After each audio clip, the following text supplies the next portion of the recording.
Kita akan sama-sama buka dari Ibrani pasal 8. Ibrani pasal 8, ayat 1. Inti yang kita bicarakan itu ialah kita mempunyai imam besar yang demikian, yang duduk di sebelah kanan tahta yang maha besar di surga. Jadi kita punya imam besar, ya, duduk di sebelah kanan tahta yang maha besar di surga. Jadi jangan dibayangkan di surga ada kursi, gitu ya. Lalu Tuhan Yesus duduk sama Bapa berdamping-dampingan. Ya, ini spiritual. Ya. Jadi nggak usah dibayangkan. Yang pokoknya kita tahu kita punya imam besar. Duduk, ya, tidak bekerja. Imam besar yang lama itu dia berdiri terus melakukan persembahan-persembahan. Tapi Tuhan Yesus setelah selesai dia duduk. Melayani ayat 2, dan yang melayani ibadah di tempat kudus, yaitu di dalam kemah sejati yang didirikan oleh Tuhan dan bukan oleh manusia. Jadi rupanya ada kemah tabernakel di surga yang dimana Tuhan Yesus ada di situ. Kita pun ada di situ karena Efesus katakan kita ada tersembunyi di dalam Allah bersama-sama dengan Kristus. Ya, jadi kita juga ada di situ. Makanya kita perlu tahu environment atau lingkungan di mana kita berada. Betul bahwa tubuh kita ada di bumi, tapi jangan lupa roh kita hadir di surga bersama imam besar ini. Dan semua kehidupan kita seharusnya dikendalikan dari hubungan kita dengan imam besar ini. Ya, jadi apa yang terbaik di kerajaan surga, yaitu Yesus Kristus, sudah ada di dalam kita. Jadi jangan katakan lagi kalau kita nanti pulang ke surga, kita dapat yang lebih baik. Nggak ada yang lebih baik, ya, dari apa yang kita miliki sekarang. Kalau kita pulang ke surga nanti, bukan kita mendapatkan yang lebih baik, kita melepaskan yang tidak baik, yaitu tubuh kita yang menekan kita. 2 Korintus katakan, tekanan yang membuat kita ingin lepas, karena kita ingin hidup yang di dalam kita ini, kehidupan Kristus itu menelan kehidupan yang fana. Nggak bisa, saudara ya. Selama kita ada darah dan daging, itu adalah pressure di dalam kita. Hidup itu memang banyak tekanan. Nanti kalau kita pulang, itu kita lepaskan, bukan kita mendapatkan yang terbaik. Ya setuju, secara umum kita dapat lebih baik, artinya lebih baik karena tidak punya tekanan. Tapi jangan pernah ada impresi kita atau pemahaman kita bahwa ada yang terbaik yang masih ditahan sama Tuhan. Nggak ada, saudara ya. Yesus Kristus sudah diberikan untuk kita, hidup di dalam kita, dia sebagai imam besar kita. Itu sudah ada bersama kita. Tinggal kita mau kerjasama atau tidak sama dia. Ini yang kita bicarakan pagi hari ini. Ayat 3, sebab setiap imam besar ditetapkan untuk mempersembahkan korban dan persembahan, karena itu Yesus perlu mempunyai sesuatu untuk dipersembahkan. Loncat ke ayat 5. Pelayanan mereka adalah gambaran dan bayangan dari apa yang ada di sorga, sama seperti yang diberitahukan kepada Musa ketika ia hendak mendirikan kemah. 2.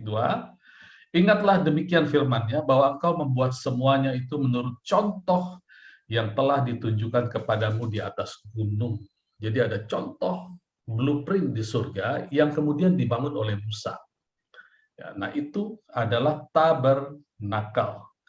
Ayat 6, tetapi sekarang ia telah mendapat suatu pelayanan yang jauh lebih agung karena ia menjadi pengantara dari perjanjian yang lebih mulia, didasarkan atas janji yang lebih tinggi.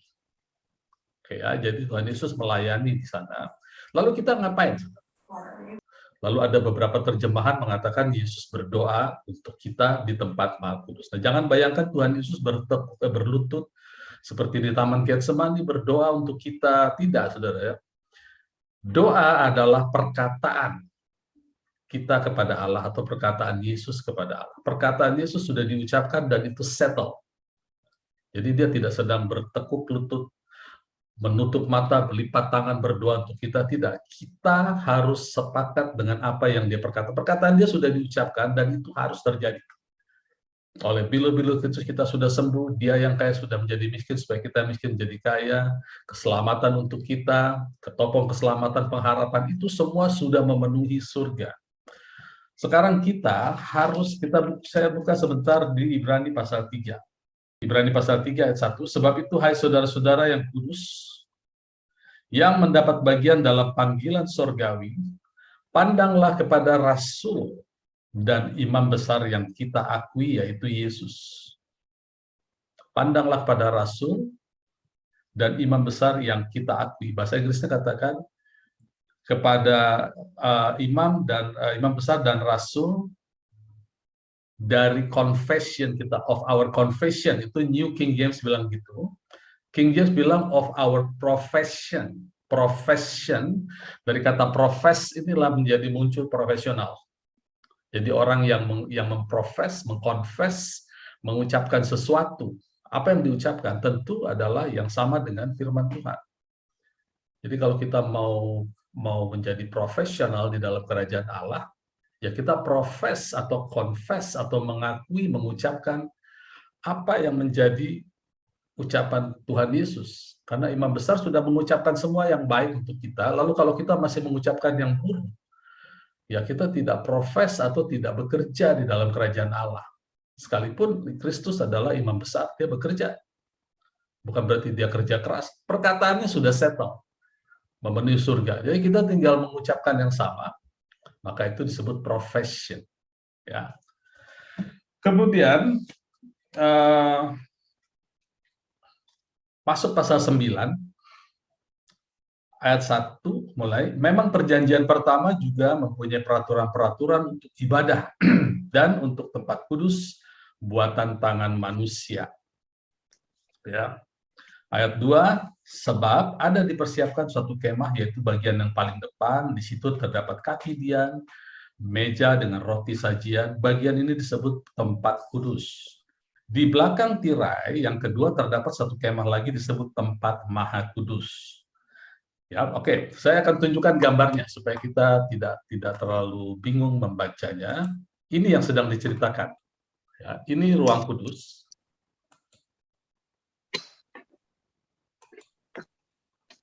Ruang kudus ini ada lampu, ada roti dan anggur, ada tempat penyembahan, mezbah. Lalu di belakang tirai ada ruang satu, ini ruang maha kudus. Nah, untuk mempersingkat waktu, saya mau kasih tahu bahwa kita ada di sini sekarang. Karena Kristus ada di sini, kita ada di dalam. Ini disebut mercy seat atau tahta kasih karunia. Kita duduk di situ. Tapi di surga ya, bukan yang di sini secara kasat mata, bukan. Ya. Ini di Alkitab mengatakan seperti itu. Ya. Oke, itu ya. Kemudian ayat 9. Ibrani 9 ayat 9, itu adalah kiasan masa sekarang, sesuai dengan itu dipersembahkan korban dan persembahan yang tidak dapat menyempurnakan mereka, yang mempersembahkannya menurut hati nurani mereka. Karena semua itu, di samping makanan, minuman, berbagai macam pembasuhan, ayat 10, hanyalah peraturan-peraturan untuk hidup insani yang hanya berlaku sampai tibanya waktu pembaharuan. Ayat 11, Ibrani 9 ayat 11. Tetapi Kristus telah datang sebagai imam besar untuk hal-hal yang baik yang akan datang. Ia telah melintasi kemah yang lebih besar, yang lebih sempurna. Ya. Seperti apa sih kemah itu? Seperti yang tadi kita lihat. Ya. Yang bukan dibuat oleh tangan manusia, artinya tidak termasuk ciptaan ini.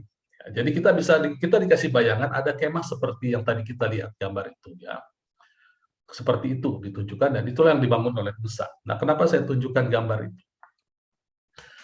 Sebelum kita tahu di kemah itu Tuhan Yesus bertahta di ruang maha kudus dan kita ada di dalamnya. Lalu sebelum itu Tuhan Yesus sebelum dia naik ke surga, dia pernah cerita tentang pressure, tekanan, pencobaan yang akan datang. Dan sekarang kita lihat, kita semua mengalami ada yang namanya pandemi, ada peperangan. Coba kita buka sama-sama Matius pasal 24. Ya, Matius pasal 24. Saya akan tunjukkan apa yang terjadi di bumi dan di mana kita duduk supaya kita bisa lebih tenang, saudara, menghadapi semua ini. Matius pasal 24. Ya, seperti dua minggu lalu saya katakan bahwa Matius 23, 24 itu sedang bicara tentang keruntuhan Yerusalem. Ya, kita lihat di sini ayat 1. Sesudah itu Yesus keluar dari bait Allah lalu pergi, maka datanglah murid-muridnya dan menunjuk kepada bangunan bait Allah. Perhatikan. Fokus pembicaraan adalah bangunan bait Allah yang tadi kita lihat. Itu akan dihancurkan, tapi ada yang permanen di surga. Bait Allah yang spiritual yang tidak termasuk ciptaan ini. Ia berkata kepada mereka, kamu melihat semuanya itu. Aku berkata kepadamu, sesungguhnya tidak satu batu pun di sini akan dibiarkan terletak di atas batu yang lain, semuanya akan diruntuhkan. Ya, jadi konteks pembicaraan adalah sedang bicara keruntuhan Yerusalem tahun 70. Kalau mau lebih pasti lagi, ayat 34, Matius 24, 34 bilang begini. Aku berkata kepadamu, sesungguhnya angkatan ini tidak akan berlalu sebelum semuanya itu terjadi. Ya, jadi letakkan pada konteksnya. Ya, yang Yesus katakan ini adalah terjadi dulu. Tapi kita juga mesti ingat bahwa Alkitab juga mengajarkan apa yang terjadi di dunia ini tidak ada yang baru. Semua itu berulang. Pemberontakan, peperangan, malapetaka itu berulang. Pandemi yang sekarang kita alami itu bukan yang pertama kali. Yang lebih parah ada dulu, tahun 1900-an awal, ada flu Spanyol yang merenggut nyawa sampai 30% dari penduduk Indonesia. Ada penyakit pes di Semarang yang merenggut nyawa tiap hari orang mati, meninggal. Saudara. Jadi yang kita alami sekarang ini masih lebih kecil. Kalau Bapak Ibu Saudara lihat, persentase kematian hanya 3,5% dari yang terkena wabah. Ya, jadi tidak ada yang baru, semua hanya berulang. Jadi apa yang akan kita baca ini juga akan terjadi berulang, tapi tidak berarti bahwa kita langsung menjudge Tuhan Yesus akan datang besok atau bulan depan. Ya, karena Tuhan Yesus datang kapanpun tidak ada masalah, saudara. Kalau kita sudah bicara kasih karunia, grace, yaitu hidup bersama Tuhan Yesus, tidak sepatutnya kita takut lagi dengan yang namanya rapture atau kedatangan Tuhan. Toh kita sudah bersama Dia. Ya, kalau kita masih takut kedatangan Tuhan, percuma kita bicara tentang kasih karunia, hidup di bawah kasih karunia. Nggak ada manfaatnya itu. Artinya kita tidak menikmati pergaulan bersama Tuhan. Ya. Saya akan baca dari ayat 4, Matius 24 ayat 4. Jawab Yesus kepada mereka, waspadalah supaya jangan ada orang yang menyesatkan kamu, sebab banyak orang akan datang dengan memakai namaku dan berkata, akulah Mesias, dan mereka akan menyesatkan banyak orang. Ya, ada pengajaran palsu. Kamu akan mendengar deru perang atau kabar tentang perang, namun berawas-awaslah, jangan kamu gelisah, sebab semuanya itu harus terjadi. Tapi itu belum kesudahannya. Ada perang. Nah, saudara, jangan terjemahkan perang ini harus negara lawan negara, seperti Rusia menyerang Ukraina, lalu sekarang Rusia mengancam Amerika, lalu ada NATO campur tangan. Ya, bukan hanya itu. Tetapi peperangan ini adalah persengketaan, perseteruan yang terjadi antar manusia. Ada skop besar antar negara, antar kampung, tawuran, juga ada skop kecil antar pribadi, individu. Kalau kita lihat sekarang di YouTube, hamba Tuhan sedang perang argumen. Yang satu menyerang, bikin statement, yang satu mencela, lalu yang mencela dibuka celahnya lagi oleh yang lain. YouTube ramai sekarang dengan peperangan. Di skop keluarga, suami istri perang, anak orang tua perang. Jangan kaget, kata Tuhan. Strife, peperangan, persengketaan ini terjadi. Ini baru awal, tapi itu belum kesudahannya. Ya, nanti Tuhan akan kasih jawabannya. Bagaimana supaya kita tidak terlibat di dalam perang itu. Tuhan tidak ingin kita perang dengan cara iblis. Tapi Tuhan ingin kita berperang dengan cara Dia. Apa itu? Arti kata perang adalah memakan lawan. Tuhan ingin kita berperang dengan cara Dia, yaitu kita makan firman Tuhan. Itu caranya, nggak ada cara lain. Karena kata perang dan kata roti memakai akar kata yang sama dalam bahasa Ibrani. Ya, malkamah, lalu menjadi lechem, roti, atau laham, perang di dalam bahasa Ibrani. Jadi perang, cara Tuhan adalah semakin kita ditekan, semakin kita berpegang pada firman. Baik itu secara jasmani, saudara yang punya penyakit, berperangnya bagaimana? Berperangnya adalah makan firman. Apa firman tentang kesembuhan? Baca semuanya, ucapkan itu. Lalu bagaimana dengan sakitnya kalau sakitnya di jiwa? Misalnya sakit hati, dikecewakan. Sama saudara, kita treatmentnya sama. Kita perang makan firman, jangan orangnya yang kita serang. Kalau orangnya kita serang, orang yang menyakiti kita serang, dia akan serang balik. Karena ini urusannya dengan kehendak bebas manusia, pride, kesombongan.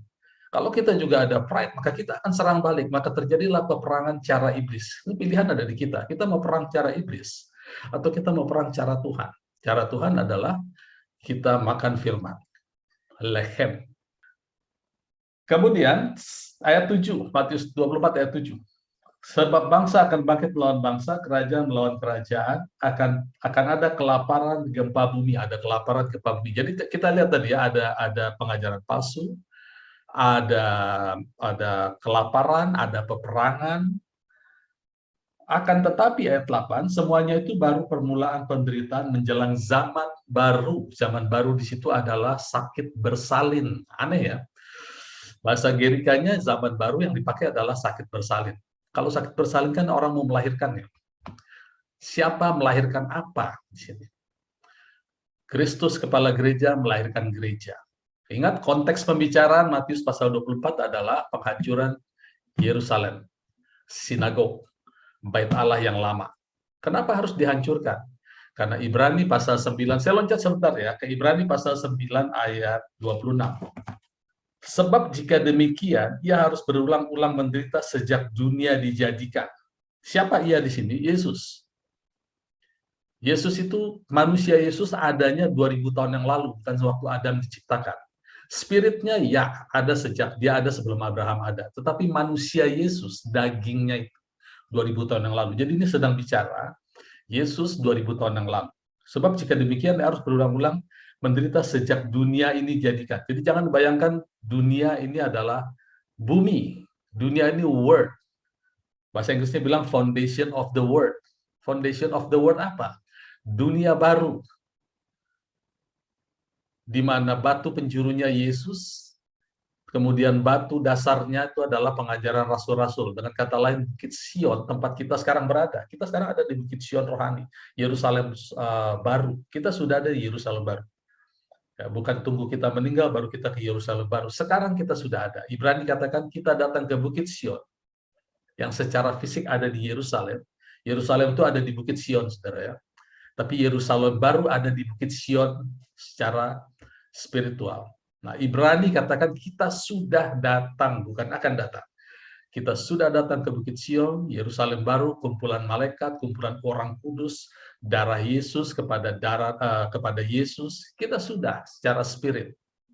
Makanya saya katakan segala yang terbaik kita sudah terima. Waktu kita meninggal, kita melepaskan yang buruk, bukan mendapatkan yang lebih baik. Melepaskan yang buruk yang menekan kita. Ya. Balik lagi. Sebab jika demikian, dia harus berulang-ulang menderita sejak foundation of the world, dunia baru, yaitu dunia perjanjian baru. Tetapi sekarang ia hanya satu kali saja menyatakan dirinya pada zaman akhir untuk apa? Untuk menghapus dosa oleh korbannya. Zaman akhir ini bukan kiamat, saudara, karena di sini ada petunjuk. Pada zaman akhir ini, ia menghapus dosa oleh korbannya. Kapan dia menghapus dosa? 2000 tahun yang lalu. Jadi foundation of the world itu adalah zaman akhir. Foundation of the world atau fondasi dari dunia baru. Dunia perjanjian baru, di mana tubuh Kristus mulai establish, kita adalah tubuhnya. Itu adalah zaman akhir dari dunia yang lama. Dunia hukum Taurat. Ya, saya tidak akan masuk ke situ lebih dalam karena ini menarik kalau dibicarakan. Buktinya banyak sekali. Ya. Balik ke Matius pasal 24. Itu adalah permulaan dari zaman baru atau permulaan dari sakit bersalin. Pada waktu itu kamu akan diserahkan supaya disiksa, kamu akan dibunuh, ada spirit murder, kematian, dan akan dibenci oleh semua bangsa oleh karena namaku. Dan banyak orang murtad, mereka saling menyerahkan dan saling membenci. Lalu banyak nabi palsu muncul, menyesatkan banyak orang. Dan karena makin banyaknya kedurhakaan, maka kasih kebanyakan orang akan menjadi dingin. Tetapi orang yang bertahan sampai pada kesudahannya akan selamat. Dan Injil Kerajaan ini akan diberitakan di seluruh dunia, menjadi kesaksian bagi semua bangsa. Baru tiba kesudahannya. Baru zaman baru dimulai. Ya. Ingat tadi ya, bisa dihafalkan ya. Ada pengajaran palsu, ada kelaparan, ada maut, ada kasih yang dingin, pucat. Ya. Nah, Bapak Ibu Saudara, saya pernah cerita mengenai 4 penunggang kuda yang ada di kitab Wahyu. Ya, saya akan ulang ini, karena ini adalah zaman di mana kita perlu merenungkan lagi bahwa apa yang terjadi di sekitar kita itu bukan sesuatu yang harusnya menjadi surprise bagi kita, karena Tuhan sudah menyiapkan jawabannya. Ya, mengenai meterai yang dibuka di kitab Wahyu, ada 7 meterai pertama, lalu ada 7 sangkakala, ada 7 cawan murka Allah. Kalau kita baca itu semua, harusnya kita berbahagia karena kita ditebus dari 7 meterai, 7 sangkakala, dan 7 cawan murka. Itu ditulis dalam kitab Wahyu. Kitab Wahyu adalah the revelation of Christ. Revelation artinya pekerjaan Tuhan Yesus dibukakan supaya kita berbahagia. Jadi kalau Bapak Ibu Saudara mendengar uraian kitab Wahyu lalu takut, itu ada yang salah dengan penerjemahannya, dengan tafsirnya. Karena Wahyu pasal 1 katakan berbahagialah mereka yang mendengar dan membaca. Jadi kalau kita takut, ada yang salah. Karena revelation of Christ adalah dibukakan tentang apa pekerjaan Tuhan Yesus. Kalau tidak salah ada 4 kali dikatakan kristal yang bening, kristal yang ada lautan kaca yang bening, kaca yang bening. Apa artinya? Ada sesuatu yang clear tentang Kristus, satu yang terbuka tentang Kristus. Itu akan dibukakan kepada gereja, sehingga Efesus katakan justru oleh gereja Tuhanlah dibukakan berbagai-bagai hikmat, supaya penguasa di bawah bahkan iblis malaikat melihat bahwa hikmat itu dibukakan oleh gereja Tuhan. Ya, jadi harusnya kita berbahagia. Nah, sekarang saya mau ambil satu bagian saja judul mengenai meterai. Meterai yang dibuka pertama sampai ke-7. Keempat meterai pertama itu adalah 4 roh yang bekerja menyerang dunia atau menyerang anak-anak Tuhan. Kembali, anak-anak Tuhan di mana? Ada di dalam Kristus. Kristus di mana? Di tabernakel, di ruang Maha Kudus. Nah, keempat makhluk ini menyerang mereka. Tapi nggak usah khawatir, Tuhan sudah siapkan jawabannya. Kita harus diingatkan lagi tentang pekerjaan Tuhan Yesus ini. Lalu meterai kelima tentang darah orang-orang kudus martirnya Tuhan. Lalu meterai keenam mengenai gempa bumi. Kapan terjadi gempa? Waktu Tuhan Yesus disalib. Lalu meterai ketujuh dibuka, mulai sangkakala 1, 2, 3, sampai 7 terbunyi. Ya, jadi kita berhenti di 4 meterai pertama. Ini penting.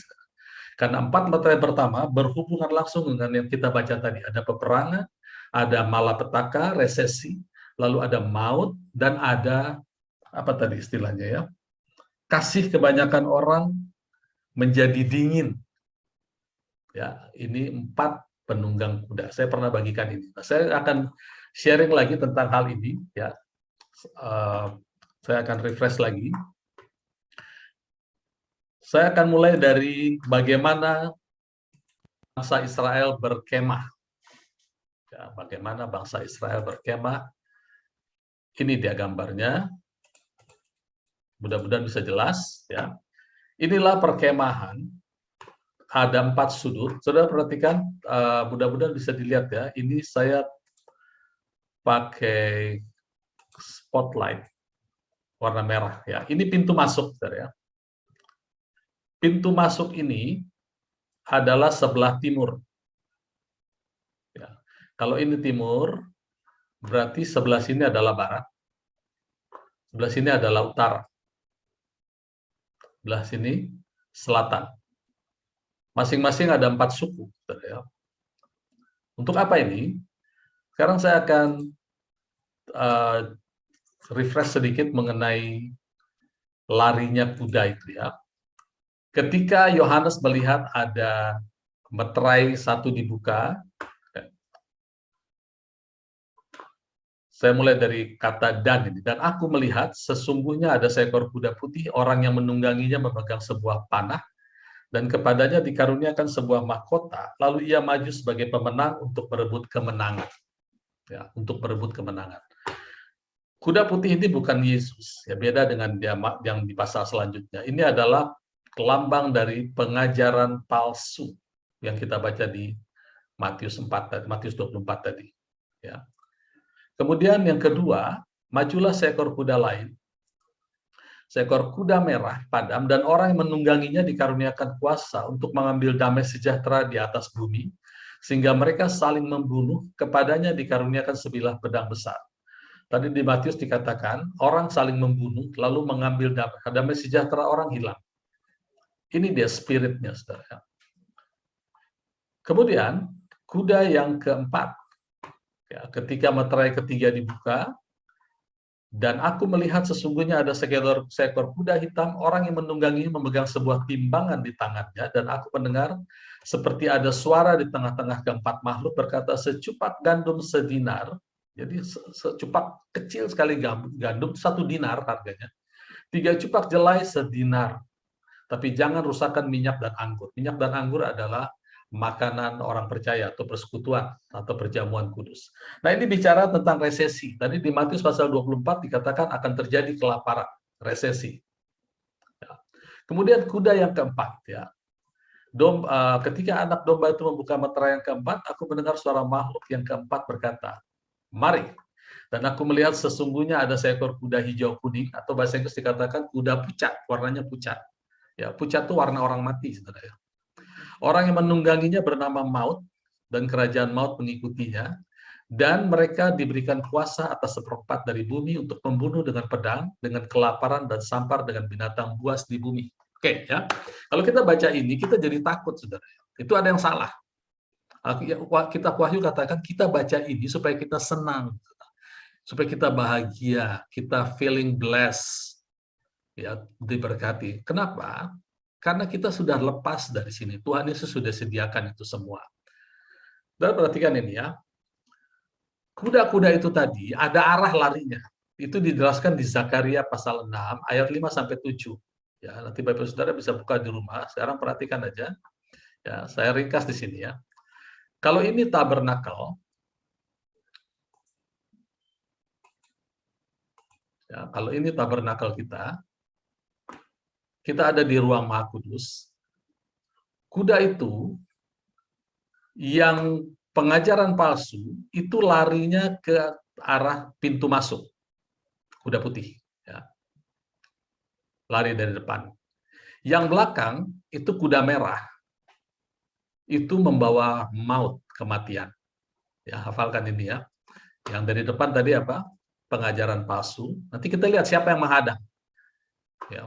Lalu yang dari belakang maut. Kita lihat siapa yang menghadang di situ. Dari samping kiri atau dari selatan itu kuda hitam membawa resesi. Ya. Lalu dari samping utara kuda pucat membawa menghilangkan damai sejahtera, orang jadi hilang damai sejahtera, kasih menjadi dingin. Ya. Sudah ingat, ya? Nanti saya akan ganti slide soalnya. Jadi lagi, ya, dari pintu masuk yang menyerang pengajaran palsu, dihadang oleh 3 lapis. Yang pertama adalah pagar, ada 4 warna, itu gambaran dari 4 Injil. Injil Matius, Markus, Lukas, Yohanes. Lalu di belakangnya ada mesbah, itu bicara salib. Lalu di belakangnya lagi ada tempat, kalau saudara kita orang Muslim, wudhu, cuci muka. Itu lambang dari cermin firman. Jadi pengajaran palsu akan berusaha mengagungkan diri sendiri, bukan memuliakan Tuhan. Itu sebabnya kita perlu bertekun dalam pengajaran Injil. Injil adalah power, kuasa. Segala sesuatu yang tidak berdasarkan karya salib Tuhan, tolak. Ya. Kalau tidak berdasarkan Alkitab juga harus ditolak. 3 lapis, saudara lihat, pengajaran palsu. Sekarang pengajaran palsu itu gencar sekali digembar-gemborkan. Oke, kita masuk detail, ya. Kita masuk detail. Pengajaran palsu seperti apa? Ini dia, ya. Kuda putih dari sini. Segala pengajaran yang kita dengar, saudara, harus kita filter dengan firman Tuhan.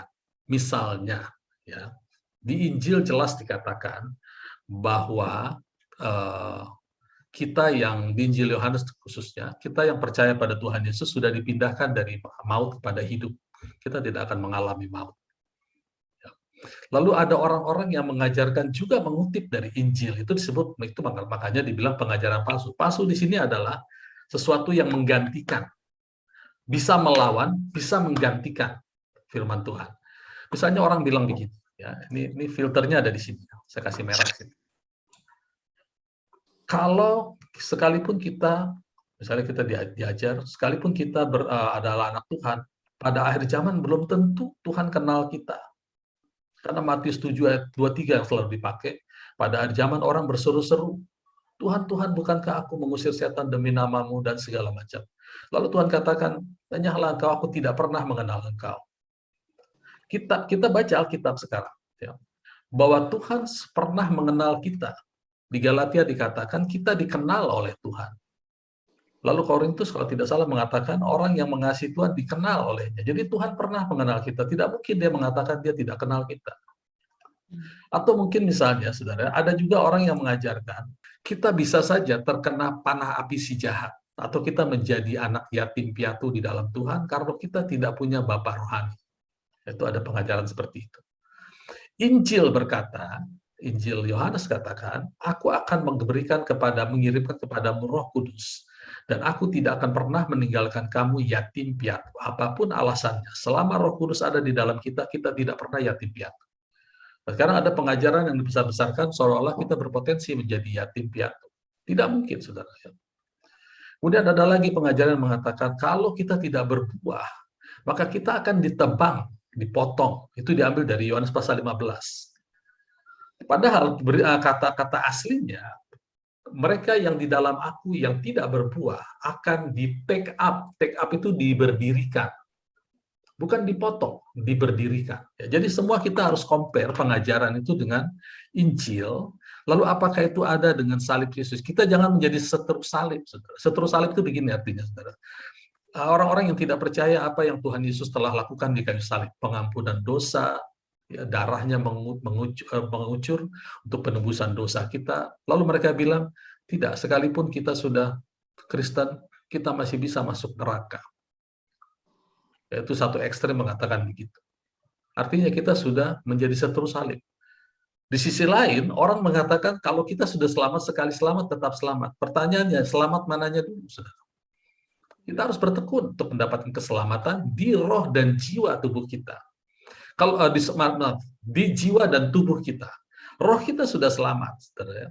Mengapa banyak anak-anak Tuhan yang rohnya sudah selamat, tapi jiwanya nggak pernah bisa lepas dari sakit hati? Itu perlu diselamatkan, saudara. Tubuhnya tidak pernah lepas dari sakit penyakit, sakit turunan. Itu perlu diselamatkan jiwa dan tubuh kita. Itu sebabnya Yakobus katakan, terimalah firman dengan lemah lembut yang berusaha menyelamatkan jiwamu. Ya, jadi kita perhatikan hati-hati.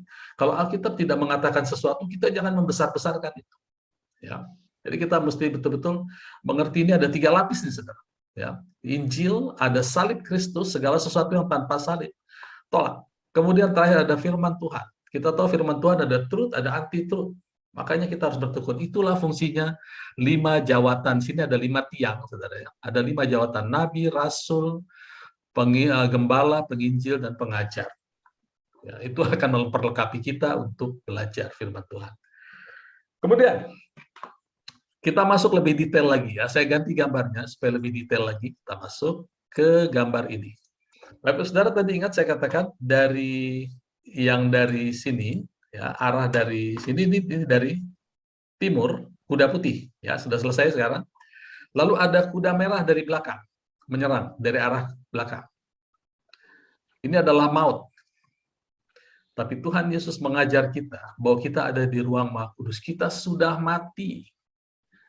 Dan hidup kita tersembunyi bersama-sama dengan Kristus di dalam Allah. Jadi kalau kita tahu persis bahwa kita tidak akan mengalami maut dan kita percaya bahwa kita hanya pindah alam kalau kita meninggal, kuda merah ini yang nakut-nakuti kita dengan maut tidak akan mempan. Karena kita ada di ruang Maha Kudus. Lalu yang dari sebelah kiri atau dari selatan, ini ya, kelihatan kursor saya, itu kuda hitam. Apa yang dia bawa? Resesi. Ya, resesi. Dihadang oleh 7 lampstand atau lampu ini. Kitab Wahyu katakan lampu ini adalah lambang gereja Tuhan. Itu sebabnya setiap anak-anak Tuhan wajib terlibat di dalam gereja lokal. Ya, karena lampstand ini bicara atau lampu menorah ini bicara tentang gereja Tuhan. Ayatnya ada di kitab Wahyu. Saya buka sebentar supaya Bapak Saudara bisa lebih pasti mendengarkan ini. Ya. Wahyu 1 ayat 20, rahasia ketujuh bintang yang telah kau lihat pada bagian kananku bintangku dan ketujuh kaki dian emas itu. Ketujuh bintang itu ialah malaikat tujuh jemaat, dan ketujuh kaki dian itu adalah ketujuh jemaat. Jadi ketika kuda hitam menyerang dari selatan, apa yang diserang? Resesi, kekurangan, kemiskinan, itu tidak mempan dalam gereja Tuhan. Makanya setiap kita harus terlibat dalam gereja Tuhan, harus mensupport gereja Tuhan. Gereja yang model apa? Yang apinya nyala. Gereja yang apinya nyala, nggak semua gereja apinya nyala. Maaf sih saya harus katakan ini. Ya. Bagaimana apinya nyala? Matius 6 katakan, jikalau mata adalah pelita, dan jikalau matamu terang, maka teranglah seluruh tubuhmu. Nah, bagaimana supaya mata kita terang? Bahasa Inggrisnya katakan, if your eyes single, kalau mata kita single eyes melihat firman Tuhan, segala sesuatu kita ukur dengan firman Tuhan, maka kita menjadi gereja secara individual terang, secara corporate di dalam gereja juga terang. Makanya gembalanya harus firman minded, word minded. Bukan pengajaran harus ini, mesti begini, harus begitu, mesti begitu. Itu akan membuat orang ambruk. Tapi kalau kita word minded, maka kita menjadi gereja Tuhan yang terang. Kalau sudah terang, maka terjadilah kelimpahan. Kita baca di Kisah Rasul, jemaat mula-mula tidak berkekurangan. Lalu di 2 Korintus ada satu jemaat yang berkekurangan, lalu Rasul Paulus bilang, ayo bagikan. Supaya ada kesetaraan, yang satu tidak berkelebihan, yang lain tidak berkekurangan. Di 2 Korintus seperti itu. Jadi untuk menghadapi resesi, biasanya gereja acting lebih duluan. Gereja lah yang memberi makan orang-orang sekitarnya. Ya, makanya tema City Blessing tahun ini adalah menjadi terang, bersinar.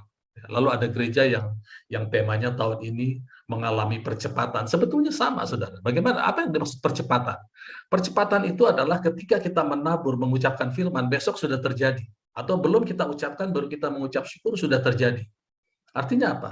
Firman itu menguasai hidup kita. Sama, terang juga. Pada dasarnya tema-tema gereja tiap tahun itu intinya sama. Bersinar, kemuliaan bagi Allah. Gitu ya. Jadi, ulang lagi. Yang dari sebelah selatan, resesi dipatahkan oleh gereja Tuhan. Oleh karena itu setiap kita perlu tercatat dalam gereja lokal. Sekarang bergereja, saudara bisa lewat YouTube, bisa lewat Zoom ya.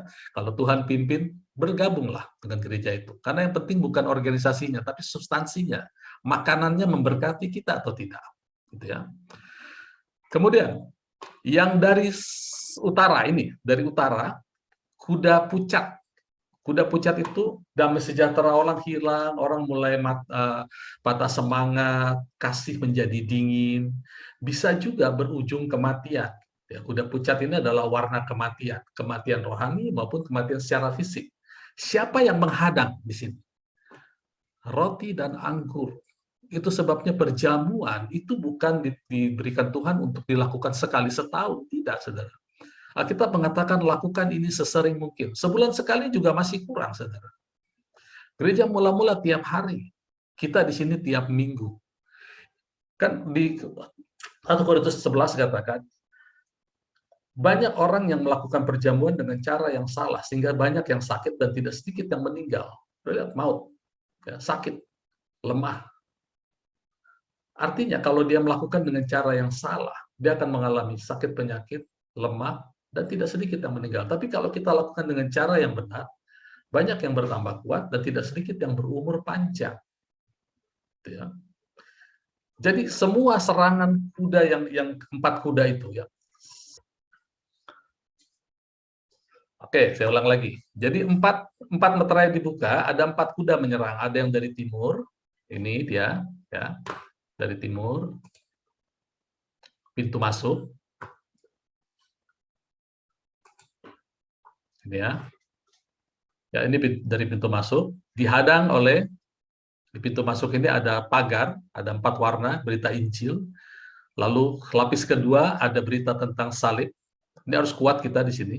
Makanya yang diberitakan di gereja harus tentang salib, kematian Kristus dan kuasa kebangkitannya. Di belakangnya ada kolam pembasuhan. Jadi setiap pengajaran yang kita dengar, coba Bapak Ibu Saudara, walaupun hanya jemaat, ya jangan merasa rendah, kecil hati atau rendah diri, tetap kita harus filter dengan 3 ini. Adakah di berita Injil? Adakah firman Tuhan katakan seperti itu? Adakah dia menghormati atau mengakui bahwa Yesus sudah mati, penyakit kita ditanggung, kelemahan kita ditanggung? Kemudian compare dengan Bible, Alkitab, Perjanjian Lama dan Perjanjian Baru. Pengajaran palsu ini akan hilang dengan sendirinya. Ya, jadi filter dengan berita Injil, lalu dengan karya salib. Ada orang berusaha mencapai sesuatu tanpa salib. Ya, tanpa salib. Jadi salib Tuhan menjadi tidak berefek.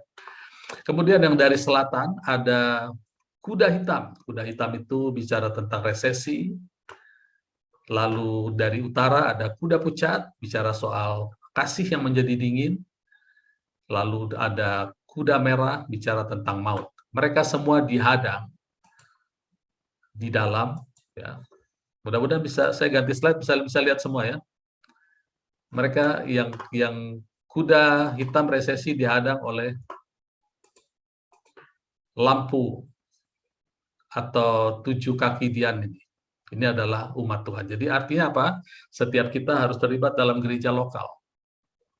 Kemudian yang maut dihadang oleh ruang Maha Kudus. Kita nggak perlu lagi takut maut. Makin kita tidak takut maut, makin panjang umur kita, saudara. Sangat disayangkan banyak anak-anak Tuhan terkena penyakit yang parah. Mereka khotbahnya langsung berubah. Langsung mengatakan ini adalah kedaulatan Allah. Allah berdaulat. Ya, mati adalah awal chapter dari kekekalan. Salah, saudara ya. Kekekalan kita mulai dari sejak kita hidup. Allah berdaulat, kita setuju, tapi dalam kedaulatan dia memindahkan otoritas atas mati dan hidup di mulut kita. Ya, kalau kita katakan bahwa maut adalah milik Tuhan, ya, tapi sudah diserahkan kepada kita di 1 Korintus, baik maut maupun hidup adalah milik kita. Ya, tapi pemegang kunci maut adalah Tuhan Yesus. Tuhan Yesus ada bersama kita. Kalau dia pegang sama kita sama-sama, kita kan bisa minta untuk sembuh dari segala penyakit. Supaya tidak mati, tidak mengalami maut di usia muda. Tidak mati prematur. Meninggal prematur itu bukan awal chapter baru. Awal chapter baru dalam kekekalan dimulai pada saat kita terima Tuhan Yesus. Ya, meninggal itu adalah keuntungan bagi kita, tapi musibah bagi yang ditinggal. Jadi kita harus tanamkan itu. Allah ingin kita umur panjang. Kita datang baik-baik ke dunia ini, pulang baik-baik juga.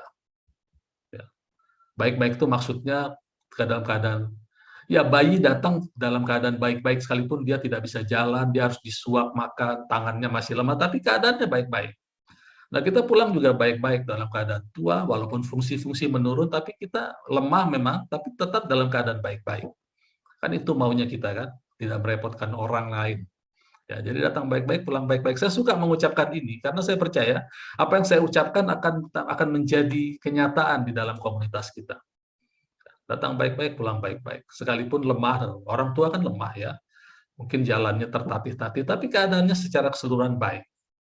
Ya, nanti pulangnya juga baik-baik. Ya. Nah, ini adalah cara berkemah. Ya.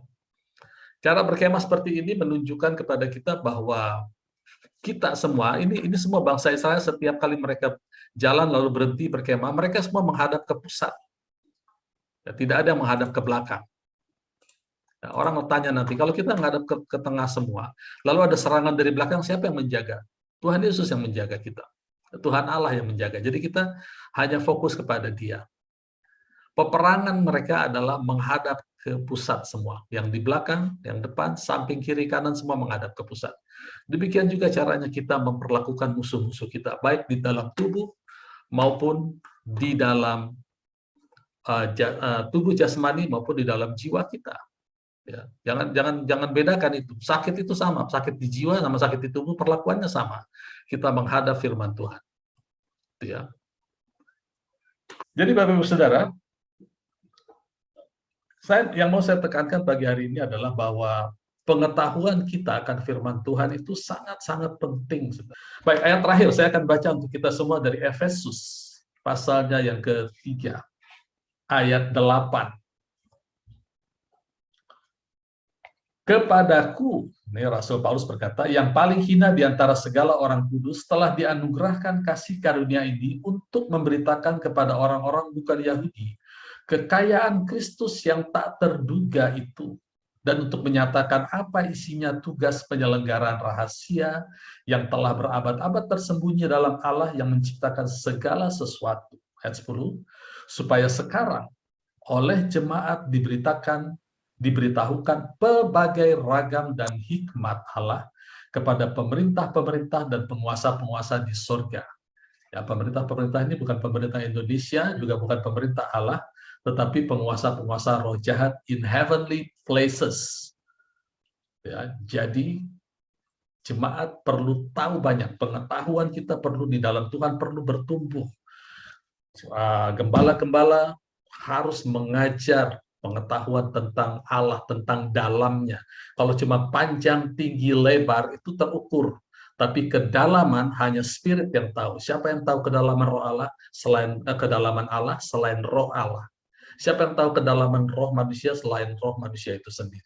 Itu sebabnya kita perlu bersekutu dengan Roh Kudus supaya tahu kedalaman pewahyuan. Untuk apa? Supaya kita tahu apa yang dianugerahkan Allah. Jadi nggak takut lihat kuda hitam, kuda merah, lihat kematian, lihat pandemi, ada metaverse, ya, ada peperangan, lihat suami istri bertengkar, lihat pendeta bertengkar, kita jadi bingung, ini gimana nih, dunia sedang seperti apa nih? Jangan takut, fokus kepada firman. Makan firman, perang pakai cala arah, yaitu makan firman, bukan makan lawan kita, saudara. Ya, makin kita makan firman Tuhan makin hidup, kita makin mati. Kalau kita mati, kita diapa-apain, kita tidak akan respon. Termasuk penyakit menyerang kita, penyakitnya frustasi sendiri. Karena nggak mempan, kita nggak respon sama penyakit. Sakit hati kita nggak respon, sakit infeksi kita nggak respon, artinya dia tidak berkuasa atas tubuh kita. Nah, itu yang kita mau, hidup seperti itu yang kita mau. Amin, puji Tuhan.